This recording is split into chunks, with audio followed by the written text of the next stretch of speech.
great debate of political policy and philosophy. Tonight, we're going to hear from some of the most well-known political thinkers of our day. We have with us Thomas Paine, the old statemaker and rebel-rousing pamphleteer. Also here tonight with us is the great Edmund Burke, member of British Parliament and critic of the French Revolution. Let's get started. For our first question of the night, if you are in a government bent on oppressing the citizens, decide to take action, what action would you take? Interesting question. Well, it's obvious that action must be taken.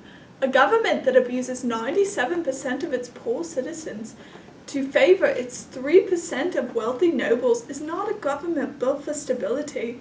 But in order to fight the injustices, we must look to our infrastructure and rebuild. We have to remain dignified and level-headed in such adversity. Rash decisions and sudden changes are detrimental to the growth of a civilized nation and could result in tyranny.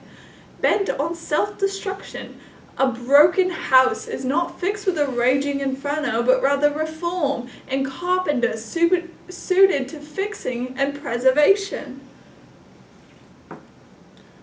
Waiting is not the answer, Mr. Burke. To expect the top to respect the bottom with reform is naive and childish. If change is demanded by the powerless, they have to overthrow the ones that have power, which requires force and swift action.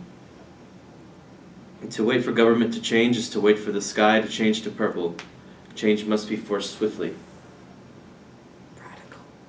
But what is the point of fighting for freedom when forcing that freedom tends to the loss of that freedom? It just doesn't make any sense.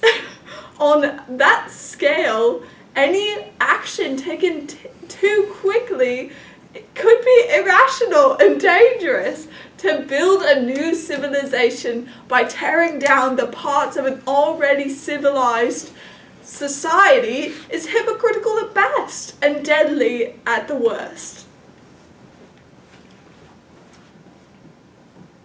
There's been a lot of debate on natural rights amongst our people. I know you two have spoken your beliefs in public, but for the audience's sake, can you expand on your beliefs?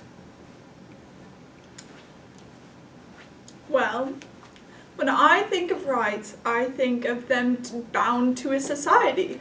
Natural rights are dangerous, and since they're too abstract, they can be taken to the extremes, as we see with Mr. Paine here.